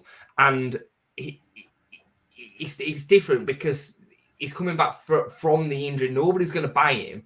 We can't just release him without paying him off. That doesn't make any sense. But Forshaw is literally at the end of his contract. So why would we then, sign another? Let's just say Adam Forshaw's on 30 grand a week at the moment. So let's say he gets a reduction down to 15 grand a week if we renegotiate another contract for him. So what's that over a year? I'm not great at maths. You're asking me to do maths, aren't you? 60 grand a month. Yeah. So, you're talking 700 grand a year, let's just say, off your transfer budget. So are you saying that you'd want 700 grand to go into Adam Forshaw's contract for a year over being able to put that into somebody else's wages that's going to come in, or even a transfer fee? Yeah. And I know we're not dealing with pennies like we maybe were once upon a time, but 700 grand is still part of the budget that the club's going to have to put towards signings. So if you decide to allocate that towards Adam Forshaw, you're missing that. And I just think we can do better than that when you've got JB, Bay, some other players that we're going to go through that can take his minutes. Yeah, absolutely. Yeah. Bandy Adam Forshaw, again, good value for us unless we can get someone better. It's a good point from Andy. If we keep Forshaw, that will stagnate JB and Gray in the Championship. Well, I mean, eventually these youngsters are going to have to be given more game time than what we've got. My fear is, again, with someone like Allardyce, the youth is going to be, but he's just not going to. We're not going to see this youth progress under Big Sam. I'm sorry, I just don't see it. A very controversial figure, Brendan Aronson, signed for big money, had, if it's kind to say, an indifferent season. There's a nice little highlights package of some of his better moments actually going round, and you think actually it looks like a player in there, but all within the first 2 months of the season. Great point. Yeah, absolutely. Yeah, it's true as that. Brendan Aronson, then Jason, would you personally keep him or would you sell him for the right amount? I think this answer is going to probably pop up a few times, or it has done so far. But again, if you can get the value, I think it makes sense to move him on while his stock's still quite high. He's got a long contract. He's the potential that's within him probably is not diminished in some people's eyes as much as it would do if he has another bad season.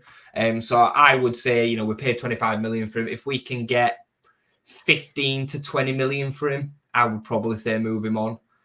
Yeah, I think that's probably unrealistic though, because I don't see a Premier League team signing him. Personally, maybe Burnley or a team like that have just gone up, maybe take a pot with him. I don't know, but for me, I think he's going to be one that's tricky to move on. Apparently, he's got a release clause. Apparently, it's 20 million. I just don't see anybody activating that. But that'd be my take. If we could get recapture, but I do think there's a player in him that can maybe do bits in the champ. Like, I can see a world in which Aronson would look okay.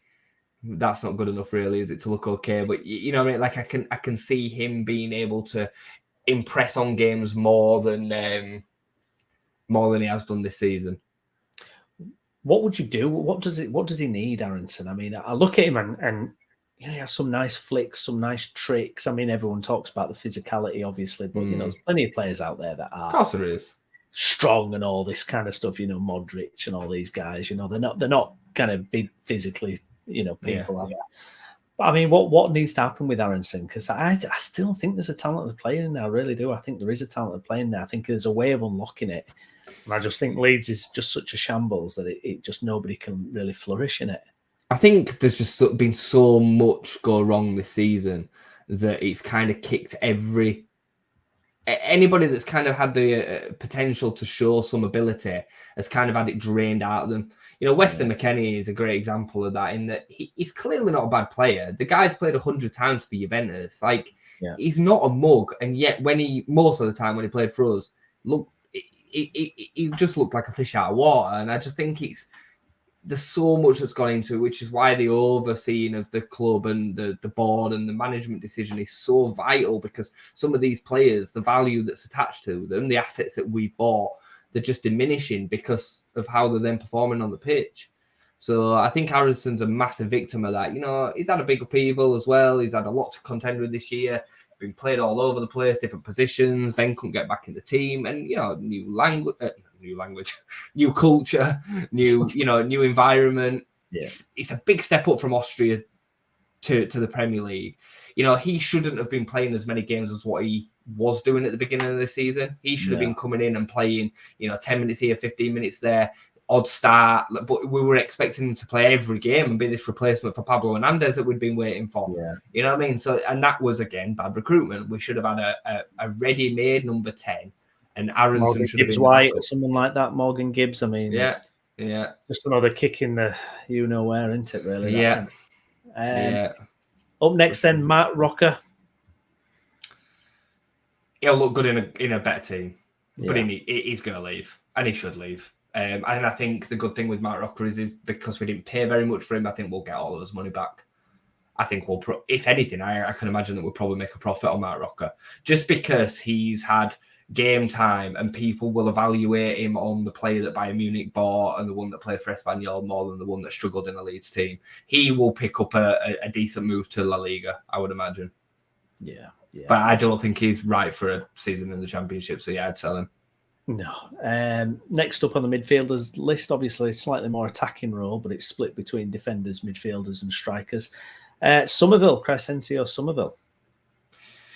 I think a lot with Cree is down to his own ego and attitude. He just strikes me as somebody that won't want to play in the Championship, and I'll be thinking that he's probably a bit beyond that, and it may well be. But I actually don't think the Championship would be bad for Somerville for a season. I don't see us getting offers for him that would attract the club to sell. So I would imagine that he will probably be one of them that I said that I was worried about, that he'll still be here but won't want to be here. I reckon the club will have a value of between 10 and 15 million for Somerville, but I don't think he's shown enough yet to command that. So I think he'll end up staying. Yeah, well, he's got that long contract as well. He signed a new contract last year, didn't he? So he's still got 3 years left as well. So he's not going to be easy for him to get out of the club if he wants to. I like Somerville. I really rate him, but I get what you're saying about the attitude, and I think it's clear because previous managers have kind of hinted at much, but. Yeah, I think there's some serious talent there. Jack Harrison, I think it's pretty much accepted he's going to go, isn't it? And so but a bit of a revisionism with Harrison over the last few days about Jack Harrison has just been the best thing since sliced bread. I mean, Jack Harrison is what he is. Like, as long as we will have Jack Harrison in a Leeds United shirt, 1 week we'll say it was great and 1 week we'll say it was shit. Because that's just what he's like. He's hot and cold. And that is why he's playing for a club that's in the bottom half of the table as opposed to one that's in the top half of the table. Because technically, I don't think I've ever seen a player with a better first touch than Jack Harrison. He's got pillow feet. When he, confidence player 101, I've said this time and time again, look at the finish that he put through with his right foot the other day against Spurs. Like, he's technically super gifted. His ability in the cross when he actually focuses and he's on song is brilliant. Like, he can whip a ball in, but then the next one he'll whip it out of play. So I 100% see him going to a West Ham or something like that. And good luck to him. I got no problem with Jack Harrison moving on. I think he got treated like shit in January. Either sell him or don't. One or the other, make the call. Don't mess him around in that way. He deserves more than that. He's played a lot of times for Leeds United. We were part of that team that got us promoted, part of the team that then went on and was successful in the first season. And I'll always remember him fairly fondly, but as Skip says there, I'll remember him for being desperately inconsistent as well. Yeah, absolutely. Tyler Adams, I mean, if you could keep him, yeah. It's just absolutely nailed on, isn't it? I would love to keep Tyler Adams. Absolutely. I think there's a world in which we can. I think there is a world in which we can, mate. Like, from what I've heard, he's got a release clause of 30 million quid. Now, I find it hard to believe that many clubs are going to just be like, yeah, take 30 million quid for Tyler Adams. And I don't think the club will need to sell him for any less. Not for the first season anyway. They'll be in a position where they can kind of stand on with it a little bit. I would say, as Alison says there, give him the armband. Now, they probably won't if Cooper's going to still be at the club. But if Cooper's told that you're not going to be playing every week, mate, you're the club captain. If you're on the pitch, you'll be the captain. But the first team captain is Tyler Adams, and Tyler's had that explained to him. I can see a world in which we sell a package to him, especially given the fact that he's coming off quite a bad injury. You know, he's going to have been out for 4 or 5 months and not kicked a ball. I can just see a world in which we keep him. My worry with Tyler is that he plays 4 or 5 games at the beginning of August. Yeah. And the end of the window comes, somebody sees that he's played and then goes, it's 30 million. I can imagine when West Ham sell Declan Rice, they'll look at Tyler Adams. I can imagine Newcastle would look at Tyler Adams as well because they've got Longstaff and a couple of others that would be considered as okay defensive midfielders. And I think Tyler Adams would get games at Newcastle. I could imagine Liverpool even looking at him because they've got a big overhaul in midfield this summer coming. So, you know, as part of that squad that I talk about, like I could definitely see that happening. So that's my biggest worry with that. But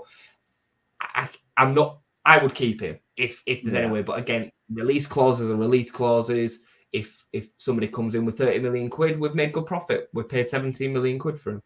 Yeah, absolutely. Yeah, he's a top class player, isn't he? Let's have a look then. Who else? So next to him, Darko JB, who interesting one. In the brief kind of clips we've seen of him in the first team, he has impressed. He did fade against Cardiff, though, when he did start that game as well. I seem to remember that one. Obviously, very promising player playing for the England youth at national level, that kind of thing. Is it time to start seeing JB? I mean, he's absolutely, don't let him go, do you? He's absolutely absolutely not. We've spoke a bit about this situation all season, haven't we, with JB and Gray and stuff. And people are very quick to paint this picture that it's something that it's not because you want it to be. And I think JB kind of falls into that. We saw him against Cardiff and he actually didn't have a good game. He made a mistake for the first goal and then faded, as you say, after about 60. And people are like, yeah, play JB, without actually ever seeing him play. Like the 23s is a massive step up. And bear in mind, the 23s weren't playing first team 23s football. They were playing second division this season. So it's a huge step, but it's not as much of a step up to the championship. And he definitely needs to have minutes this season. Whether I'd want him to be starting week in, week out as our centre midfielder, we don't know. I've not seen enough of JB. I've not watched the 23s this season. Previously, I'd watched Drame and Greenwood and Gellert, so I could have a bit more of an opinion. I'm not going to sit here and say I've watched loads of JB, but he's getting into the under-20s for England. You know, he's no mug. He's clearly no mug, and he can handle the press, which is really good with JB. He's good in tight, confined spaces. I think he could be really effective, but we can't be sat here saying he's going to start week in, week out in the champ, in my opinion. No.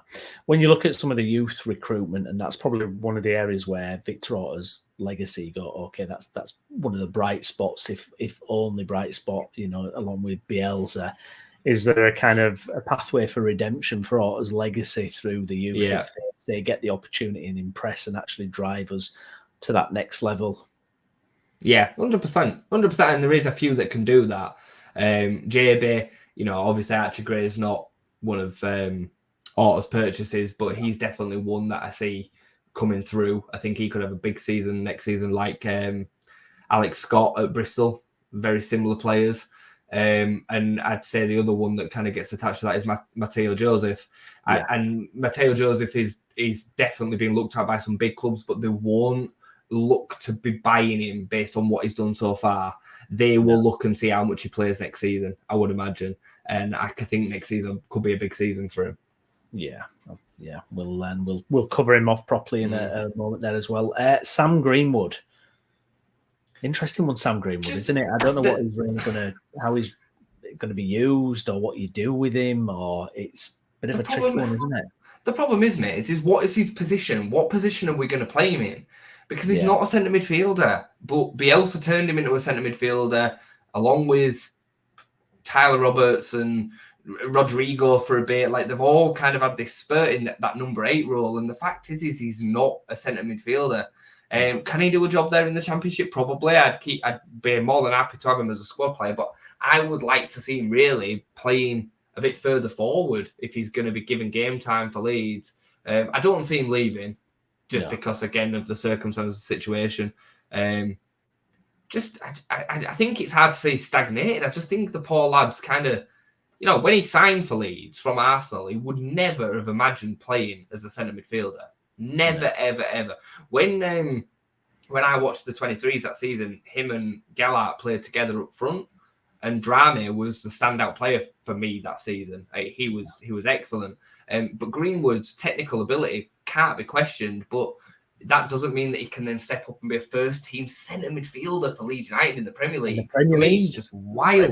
It's wild. It's just bonkers. It's a bit of an interesting one. Is Greenwood there? Just to round up midfielders on the first team squad list here, Archie Gray, obviously we've mentioned another use, so we're going to keep him. We know we're going to keep him.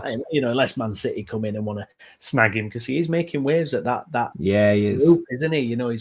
He's a real prospect, and again, it's one of them. He's not on a great long contract because they can't sign that for so many years at that age. And God, I hope he doesn't get pinched from us. I'll be absolutely gutted if he. I think there's a bit of time with Archie yet.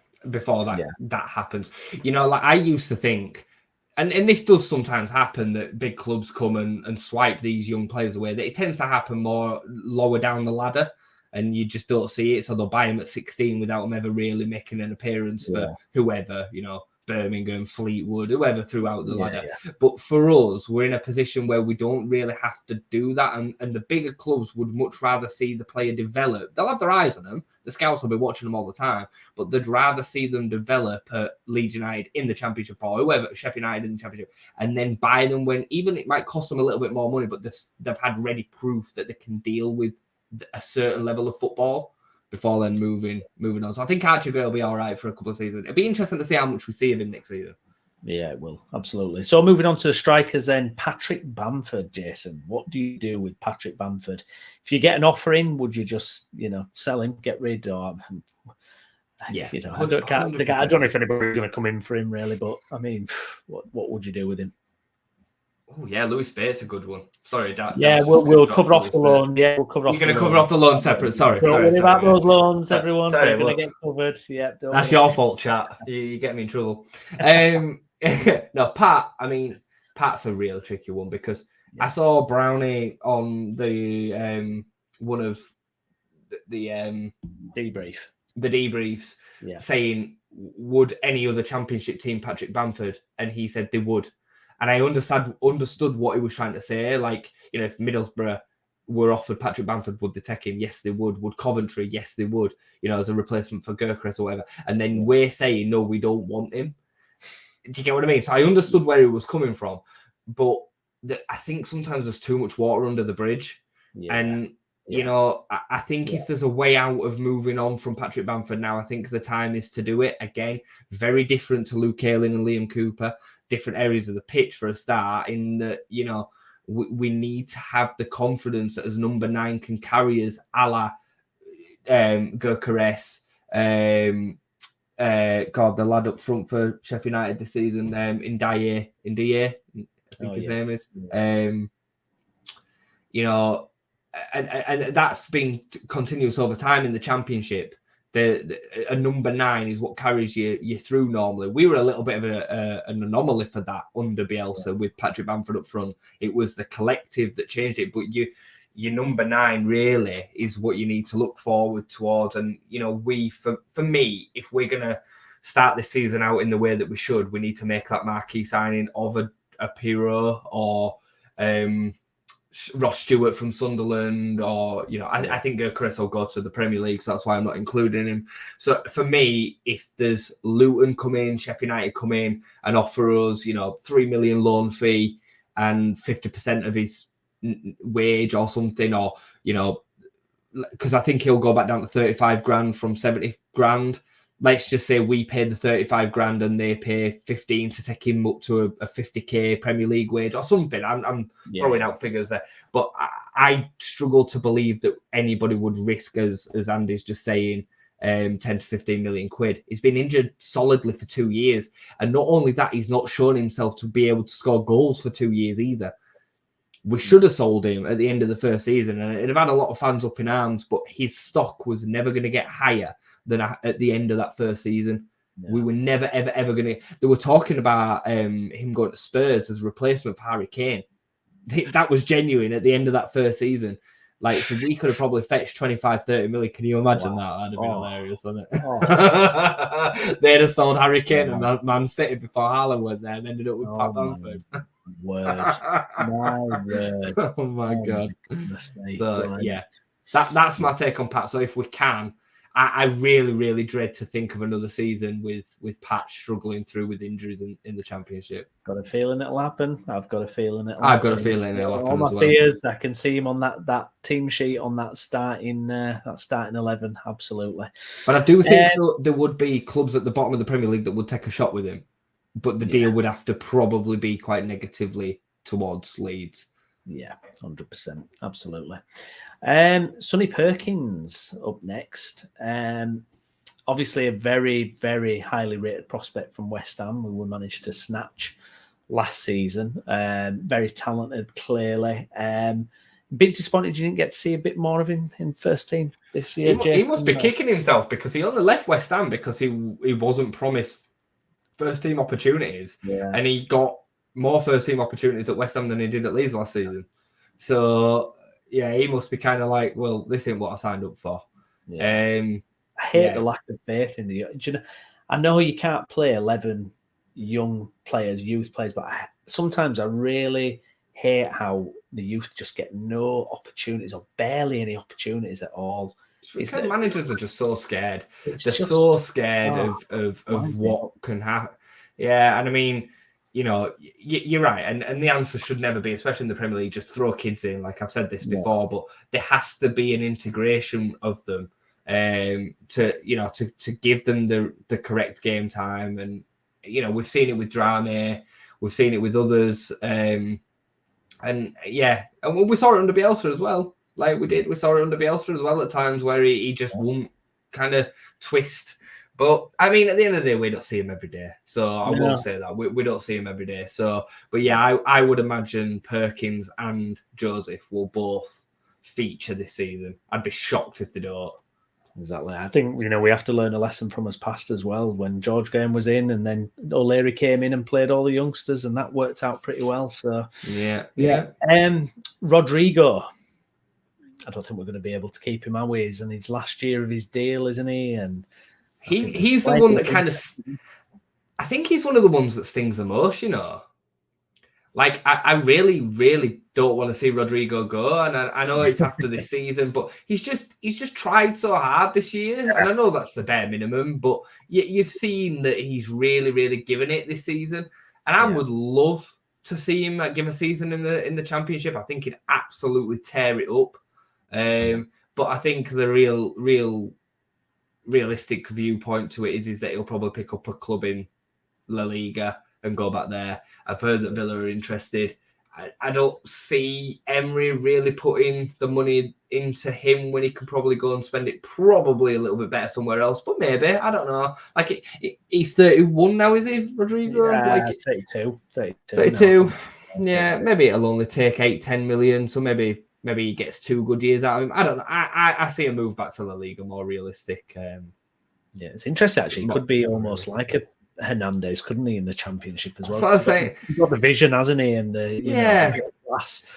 I mean, he's on 100 grand, and apparently, and 60% takes him down to 40. Let's say if he'd be prepared to renegotiate a new contract for 60, and we improve the terms for 3 years, and maybe he agrees to something that if we stay down, he takes a bit of a decrease. I don't know how you structure it, but there might be a world in which, his international career is now probably finished at 32. Maybe he don't harbour after that as much. So maybe we can keep hold of him. I'd like to believe that we could, but I think it's more realistic that he goes back to Spain. Yeah, absolutely. Jorginho Rutter, obviously, he was the big money signing in January. I'm disappointed that more faith won't put in him, to be honest, and have minutes up front. I mean, it didn't work out, did it? Not playing him. So I would have liked to have seen a bit more of him, to be perfectly honest. What does the future hold for him? I mean, he's signed for such an enormous fee. You can't see us recouping that at all in the near future.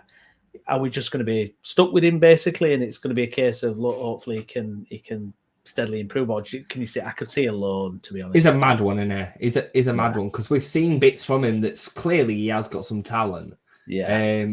There ain't a world in which we sell him this summer for me. Not in a million years. No. I could definitely see a loan back to Germany or maybe to France. Rebuild his confidence and his value, and then maybe someone picks him up for similar to what we paid for him, or he comes back and he's part of our squad in the Premier League if we get promoted.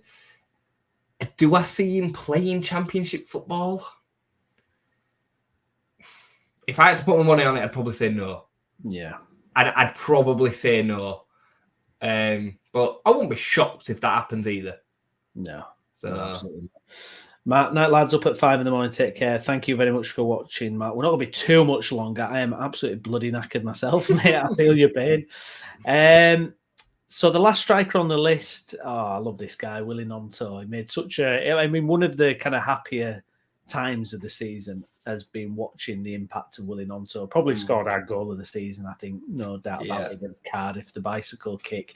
Played with a big smile on his face and for some reason got dropped out of the team. You could maybe argue his form dipped off a bit, but I think that was a bit harsh myself. But I mean, where do you stand with Willie? I think, to start with, I'm season Championship are doing good, and he'll tear it up in Championship and whatnot. And then I started thinking, well, he's an Italian international, he's played 10 times for Italy, and Euros are coming next year, so it's probably not there. And then I watched something yesterday that said Mancini hates any player that's not in the top division of the respective league that they're in. So I was like, oh, okay. So I can't see any world in which he stays. The problem is that I just don't think we get what value we're going to think we deserve for him. But the problem is we only signed him for 4 million quid or whatever. So if we sell him for 15 million quid, we've trebled his money. So, you know what? 15 million quid, 10% buy-on fee, something like that. And he probably ends up on Man City or Arsenal's bench or something like that. Or maybe goes back home and goes to Inter or AC. I've seen a couple of links over there. So, crazy one. Crazy one. But I'd love to believe that he stays. I just don't see it. No, absolutely not. That goal that he scored at Old Trafford as well, I just love that. The confidence, and it was everything that team's missing, isn't it? Composure and being clinical. And I see what Andy's saying, by the way. I see what Andy's saying, because I thought exactly the same as that with regards to Zurich. And clearly, surely Mancini doesn't see the Swiss league any better than our Championship. Yeah. But it's more about how I think maybe Willie will see it. Yeah. And the I don't know, could he go out on loan for a year? What, from us for a year? Maybe. We'll take him back when we go up, and then take him back if we go up. Yeah, I see that as potential. He's got a long deal with us again. Hopefully, I hope we can keep him. That's what I mean. Players like him, I don't want it to be the end of us having a player like that. We waited so long for a player like that, really, haven't we? So, let's get to the loan deals then, guys that are going to be coming back. I know Diego Llorente technically on loan. Fair enough. I messed up that one. Helder Costa, God, the forgotten man of Leeds United. He is still owned by Leeds United. Could he come back and do a job in the Championship, Jason, or do you bin him off? I mean, he could come back and do a job. he could definitely come back and do a job in our squad, but I think he probably will move on. Like, I can't imagine him really wanting to come back and do all that again, really. And I don't know if Leeds fans would be that keen for that, but I think people treat him with a bit of disrespect. I think because he ripped it up so well with Wolves in the Championship, and we then just expected the best player in the league with Helder Costa. We paid quite big money for him by Championship standards at the time. But I think people do treat him with a little bit of disrespect. He still played, a hell of a part in getting us promoted. He was as effective as Jack Harrison that season. People forget that. And then he was replaced by the best player I've ever seen at Leeds United in Rafinha. So I think people are a little bit harsh with how they kind of treat him. It was just a little bit wishy-washy at times, wasn't it? I get it. Do you know what? I think that sums it up. That is the phrase, wishy-washy. Absolutely. Yeah. Absolutely. Dan James. For me, like, I'm going to hit the nail on the head with this straight away. He'd be one that I'd be looking to really keep and get straight back into the side. I think he's been treated like shit at Leeds, if I'm honest. I know he's not a great player. He's not great. But he was asked to play up front for 75% of his starting games for Leeds United. He's playing out of position. We never really asked him to do the job that he was good at, which is, use his pace, drive to the byline and whip balls in. There was still a player there that Man United signed that they thought was good enough to start in their squad. And I think in the Championship, I think he'd rip it up. And I think it'd be good for him. I think it'd be really good for him to have a season just resetting. And I'd be more than happy to see Dan James play on the wing. Play on the wing for Leeds United. No more up front. Not up front. Please, not that version. No, absolutely. Yeah. So I hope so. I'm excited by Dan James. I can see that it feels like a new signing. Lewis Bate. Do you think it's someone like him? Is it still another loan, maybe, or do you think someone like that can actually come back in? The plan for him apparently was League One loan and Championship loan. Got an injury though, didn't he? He got an injury towards the back end of his time at Oxford, and he's not played for 2 or 3 months, I don't think. Yeah. I think he's done okay in League One.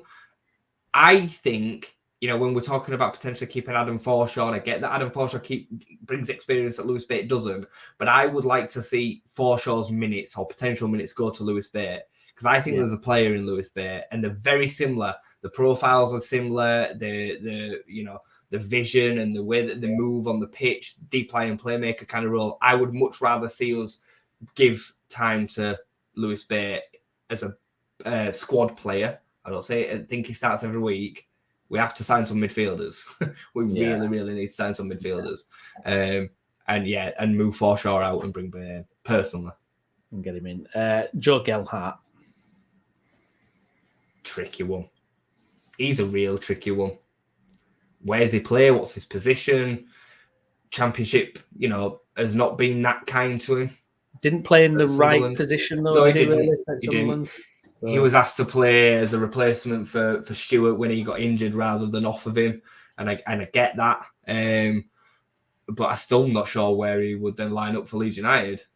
So I don't see him leaving. No. I think it could be a loan to another Championship club, or he makes up part of our squad. Can we find a position for him on the right, maybe, coming in as like an inside forward? Yeah. I just don't know where you play him, mate. I just don't know where you play him.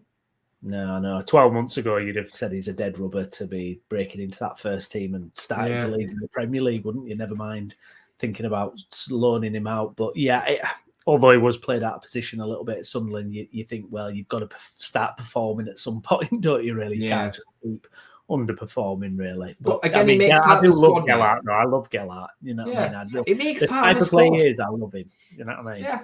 No, I agree. And he makes part of a squad, mate. Like, we need to change this ideology that we have them 11 players and then the players that are on the bench are bench. Like, as I said earlier with Shackleton, I mean, Gelhardt might not be happy with that, but he needs to work his way into the team and show that he's deserving of starting. So, yeah. Tyler Roberts. Stop it, Brownie. We're really back there, aren't we? We're back in the Championship. Oh my God. It's really happened. I can't believe it. It's really happened, hasn't it? It's really gone. How many more have we got here, by the way? Right, so let's fly through. So we've got Tyler Roberts, we've got Hjelde, Cresswell, Cody Drama, and that's kind of your key ones. And that's basically. Okay. Not that I won't keep you. Yeah. No. I It's okay. won't get into Jack Jenkins and. Yeah. It's okay. I just didn't know if you had any other topics that we want to cover. It's been a good stream though. Tyler Roberts. He's got to move on, hasn't he? He's got to move on. It's crazy that I found myself saying to somebody the other day that Brendan Aronson wasn't an improvement on Tyler Roberts. But the crazy thing is I'm right. He was no better for our first team under Jesse Marsh, Gracia, and Sam Allardyce than Tyler Roberts performed under Bielsa. That is just nuts. Like, Tyler Roberts playing in centre midfield in the first season back in the Premier League under Bielsa was better than what we saw under Weston McKennie on the whole. Yeah. So, like when I think it was in response to somebody saying that Bielsa turned down players and it were his fault and not the club's. Well, these are the players that were getting served up as a replacement for Tyler Roberts. And this is why Bielsa, in his wisdom, were thinking, well, no, they're not better than him, so I'm not having them. Yeah. You know what I mean? I get it now more than ever. Anyway, sorry, I'm going off track again. Roberts has got to go, really. I just don't think the fans would accept him back, and I just think it'd be a bit messy. The three boys in defence. Yeah, so I mean, starting with Cresswell, I mean, is the kind of player you look at and go future captain for Leeds, and he's got the Leeds link, his dad, all this kind of stuff. Does he need to come back in and be starting for us? I think so. Is he at that level now? I think now's the time. If ever Cresswell's going to have a time to play for Leeds United, he's had a full season on loan where he's been through ups and downs and come back up again at Millwall. And I think he's ready to in the Championship. Premiership would be different. I think he'd probably have another season out on loan at maybe one of the relegated teams if we'd have not come down ourselves or something like that. But I think now's the season for Charlie to kind of make that position his own. I mean, in the 23s, when he was playing week in, week out, he was a beast. He really was. Like, he's a fantastic centre-back. He's quick, he's strong, he's fantastic in the air. So I would be really hopeful that Charlie will be one of the first names on the team sheet. If we're starting the season with Cooper and Verber at centre-back or something, I'd be really upset with that because I think there needs to be They've hit their ceiling. They've hit their ceiling. They're on the way. Cooper is on the way down. It's time, isn't it, to refresh and let go at some point. Hjelde, obviously very, very young. I'm not fully aware of how well it went for him at Rotherham. He played nearly every game. Yeah, and Rotherham stayed up, I believe. Yeah, I think in the Championship. I've tried not to look at it too much, knowing that I'm going to have a look at it a lot this season. So. But I'm pretty sure that Rotherham stayed up, and I'm pretty sure that he played most weeks at left back. I don't want him to be our starting left back, and I think he's probably more naturally a centre back. I know when he was playing in Scotland, he played more naturally at centre back. He's got the profile of a centre back. It looks a little bit like Struijk playing left back, like tall and you know what I mean. So for me, I would be happy if he was to come in and play parts of the season, either at left back or centre back, and again be a squad option. But I would really want a better centre back or left back than Leo Hjelde, from what I've seen. And then you go to Cody Drama, don't you? Yeah, and it is very dramatic, isn't it, with him at the moment? I mean, his team that he's been on loan to have gone up against all odds. We didn't think this was going to happen, I'm sure, when we loaned him out. They're pushing, by all accounts, very hard to get a permanent deal, and why wouldn't they? Why the hell wouldn't they? I mean, we tried to sign Ben White when Brighton were in the Premier League, so why are they not going to do the same for Cody Drama? I really feel like it's going to be the slap in the face that this shambles deserves at the moment, in the fact that probably our best right back we're going to lose, having seen him play for the first team less than 5 times when he's gone on loan and smashed it twice. He's 20, 21 years of age, and we gave him no opportunities. We signed Rasmus, and we've all seen how that worked out. We've kept with Ayling, when Ayling's now into his 30s and a declining force. I'll be so frustrated if we don't get to see Drama playing for us, especially when we signed him, 2-3 years ago from Fulham as this prospect. And, he had the balls to say, I want to play. By the way, he had the balls to say, I want to play football. And you know what? It might ruffle feathers and might thought, the attitude and blah, blah, blah. But fair play to him, because I think it's the confidence to do it. It's the confidence to do it and the belief. It's what's lacking in a lot of players. You're spot on. I mean, that I watched that team a lot in the season where Cody really came through. The team had Charlie in it, Cody, Drame, Greenwood, Gellart. Like, it had some real players in it. I think Lewis Beck came the season afterwards, but the midfield had Jenkins and the other young lad in the midfield. McKinstry were in that team, McCarran. Some players that were really well thought of, and Cody Drame was by far the best one in front of Joffe and in front of Sam Greenwood by a mile. Every week I watched them. I must have seen, I'd say probably 80% of the games that season, and every week Cody Drame was the best player on the pitch. Especially going forward, he's magic going forward. He's like a winger playing fullback that can defend, and he's quick. He makes he gets dribbled past a lot, but he makes a lot of recoveries. He's good at closing the ground back down. So the stats might say he gets dribbled past a lot, which is true, but he's also good at then recovering. For me, it's a massive shame, but there's lots of people that are responsible for that, and I include Marcelo in that as well. Bielsa was definitely guilty for creating part of this problem. He created a divide between Cody and the fans when he left for Cardiff that he should never have done. And I know Bielsa was feeling a bit of pressure at the time and all the rest of it. And, I'm not being revisionist. I still love Bielsa and all the rest of it. But he did make a mistake in that. Just handling the whole situation was a mistake. So I just hope that when the club sorts itself out, we go to Cody and we say, look, we're really sorry. We made a massive mistake. Here's a new deal. We're bumping you, because he's probably on about $5,000 a week max. He won't be on a big wage at all. We're going to put you up to $15,000 a week, if that's what it takes. Here's a 5-year deal, and you are our right back. We're not going to sign a right back. You're our starting right back, and Luke is going to stay. Rasmus is leaving. You are our main right back. Now, obviously, you have to perform. If you don't play well, you're going to get dropped like everybody else, because that's football. Should be on a meritocracy, but you are playing. You're our right back, and that's how he starts to see that. I hope, and I still think, like, I'm going to say the big club thing here, like, Leeds in the Championship has a far bigger pull than Luton in the Prem.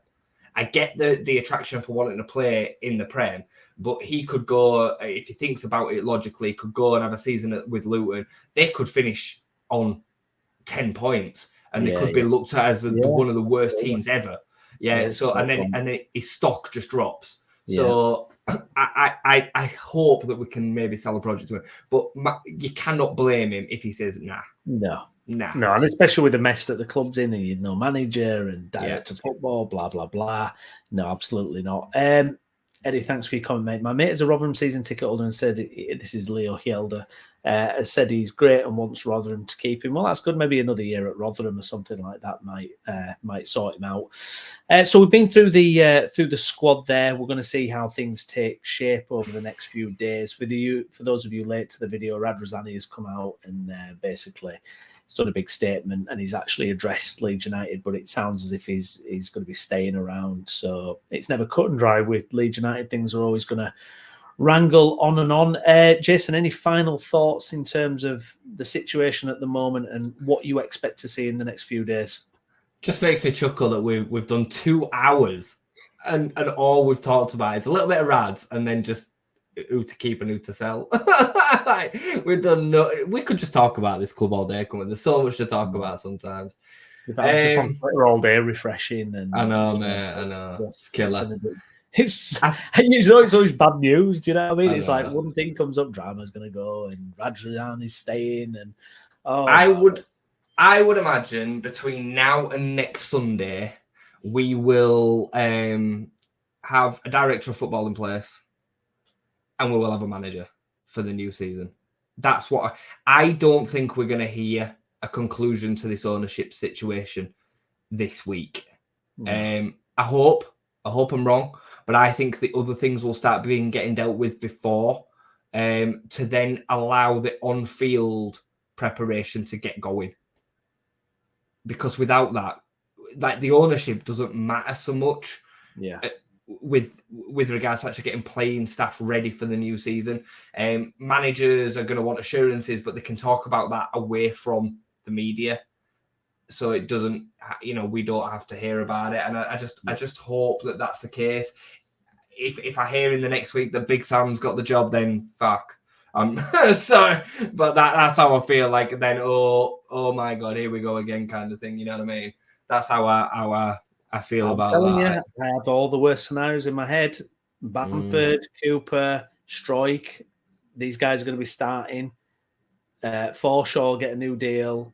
Sam Allardyce will be in charge. We'll lose drama. We'll probably lose a couple of the other young prospects because they'll never get a sniff under Big Sam. I can just see it all happening, mate. I hope I'm very, very, very wrong. I'm at Ellen Road next Wednesday, aren't I? So what I'll do is I'll try and slip in and just see if I can hear or find anything. I'll do all sorts of, honestly, I've put myself in some compromising position. Then you have to come on and do your own match review. You have to give yourself your own match review. I don't know if I want to do that.